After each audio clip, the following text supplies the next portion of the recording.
And I will accept the invitation from the member, and I'll certainly have another look at it. Question number 5, Kevin Hague. Thank you, Mr. Speaker. My question is to the Minister of Health and asks, when were Ministry of Health officials first informed that the dispute between the Southern District Health Board and Southlink Health involved allegations of the misuse of public funding, and when were they first informed that this alleged misuse was suspected to involve elements that could be fraud? Honourable Tony Ryle. Mr. Speaker, I'm advised that this complex commercial dispute is over savings from pharmaceutical and laboratory contracts from 1995 to 2002, and it's been ongoing for over a decade. I'm advised that the Ministry of Health has been aware over all of this time that Southern DHB has had concerns over the agreed and proper use of savings, and that's why there is a dispute. In relation to the second part of his question, I'm advised that they became aware of concerns about fraud in late 2013. As the member knows, this matter is now with forensic accountants now to see if there is an issue of fraud, but the member may also be interested to know that the Ministry of Health has advised me that they have seen no evidence that suggests fraud. Supplementary. Supplementary question, Kevin Hague. Does the Minister continue to maintain that he did not know there were allegations of misuse of funds prior to late 2013, as he answered in this House in the last sitting session, when this fact had been extensively covered by mainstream and specialist health sector media for more than a decade? Honourable Tony Ryle. Mr. Speaker, yes, I do, because as I said to the member last week, we have searched our records, the Ministry's records, and the records of the DHB, and we have found no evidence with respect to that 2010 advice that he talked about. But look, the member can cast as many aspersions as he likes on whatever individuals he wants to look at. The fact is, the forensic accountants are now looking at this. It'll be interesting to see what they come up with, but I've received advice from the Ministry of Health that they have seen no evidence that suggests fraud. Point of order. Point of order, Kevin Hague. It's unclear from the Minister's answer whether he's answering yes or no to this basic question of whether he is continuing to maintain he knew nothing about this. Order. I can assist the member. I heard the Minister say yes, he maintains his position. Supplementary question? Supplementary question, Kevin Hague. Does the Minister continue to maintain that he did not know there were allegations of misuse of funds prior to late 2013, when his written answers today show that his own office was communicating directly with the DHB Chief Executive on multiple occasions about this very issue in 2010?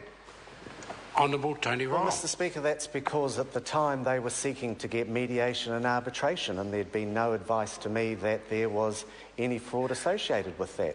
Members got to acknowledge that this has been going on for 12 years. It's a very complex commercial situation. Point of order. Point of order, Kevin Hague. My question related to allegations of the misuse of funds, not about fraud specifically. That is a separate matter and a subset. Order. The Minister has been claiming he had no knowledge prior to late 2013 that there were allegations of the misuse of funds. It would be good if his answer could address that point. Order. I'm going to invite the member to repeat his question because the Minister had started his answer before he was interrupted by the point of order. Repeat the question, please. Does the Minister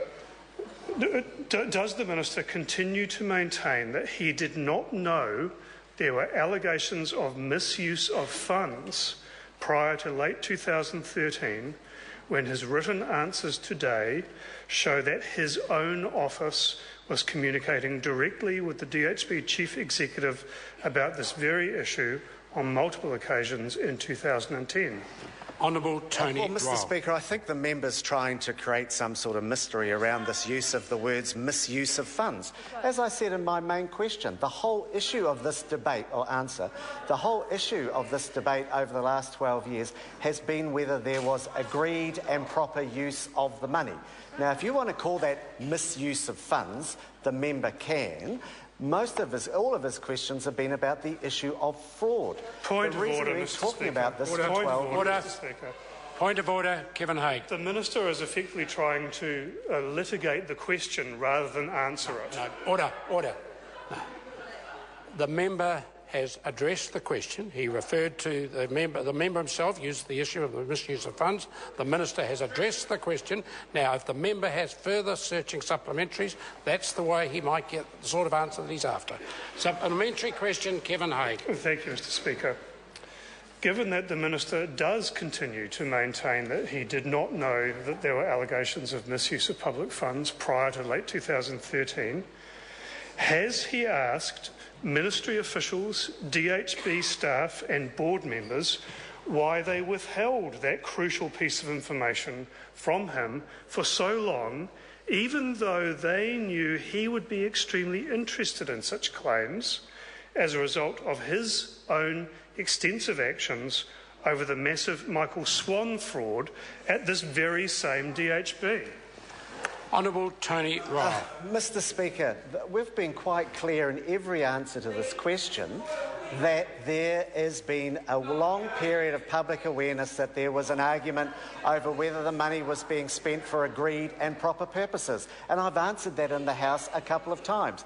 If the member is talking about fraud, I've been quite clear that a search of my records, the Ministry's records, the DHB's records, is that we've not been advised Point of order, that Mr. Speaker. Point of order. Mr. Speaker, I've listened to quite a bit of the answer. Order. I'm going to invite the member to repeat that question. Has he asked Ministry officials, DHB staff and board members why they withheld that crucial piece of information from him for so long, even though they knew he would be extremely interested in such claims as a result of his own extensive actions over the massive Michael Swan fraud at the very same DHB?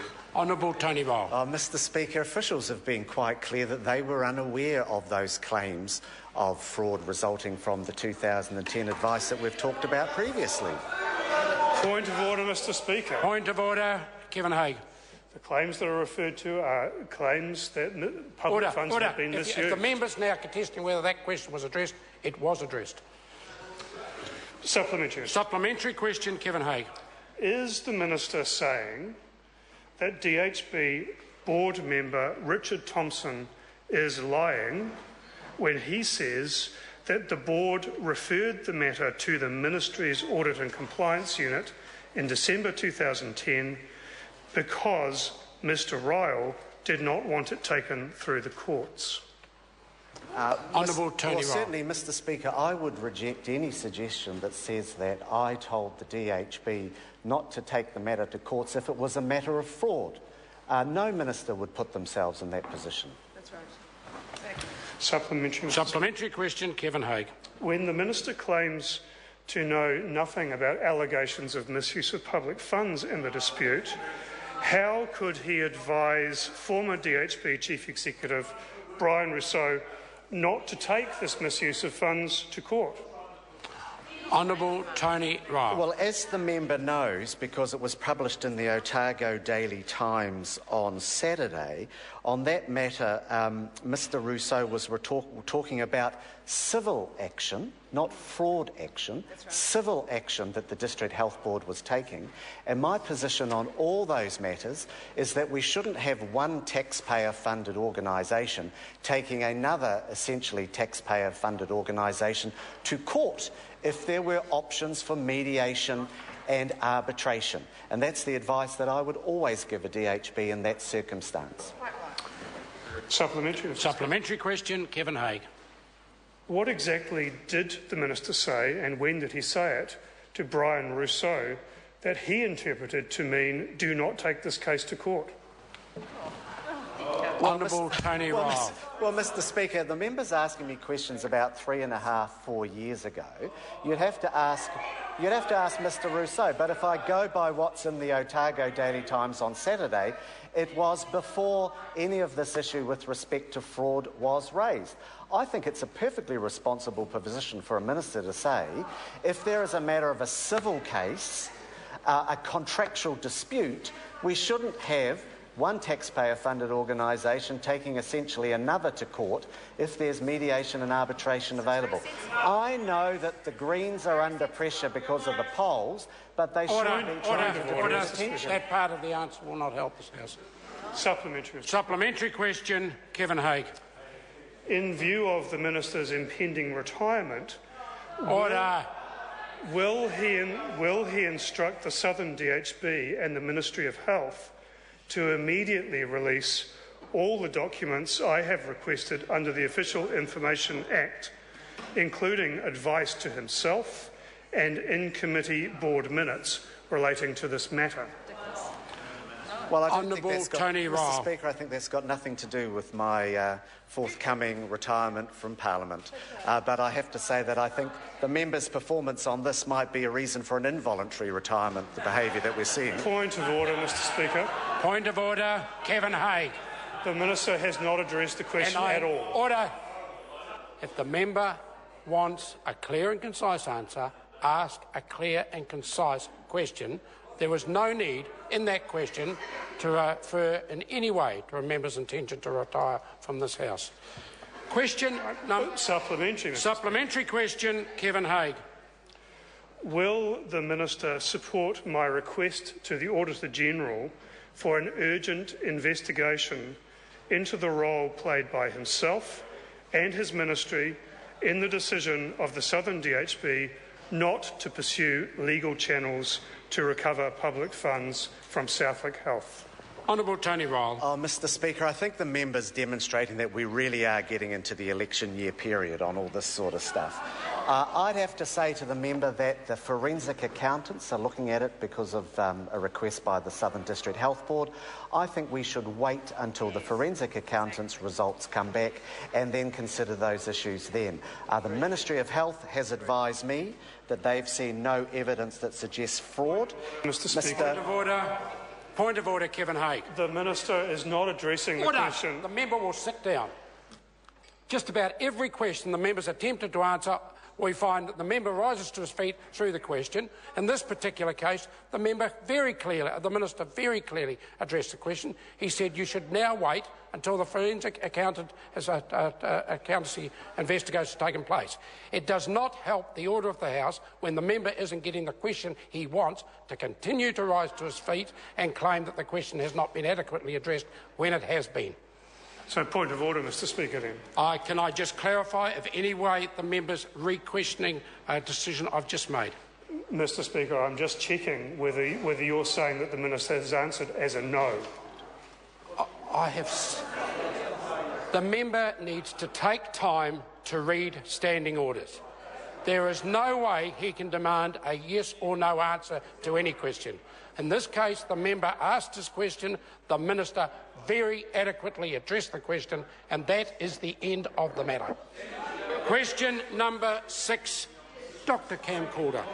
Thank you, Mr. Speaker.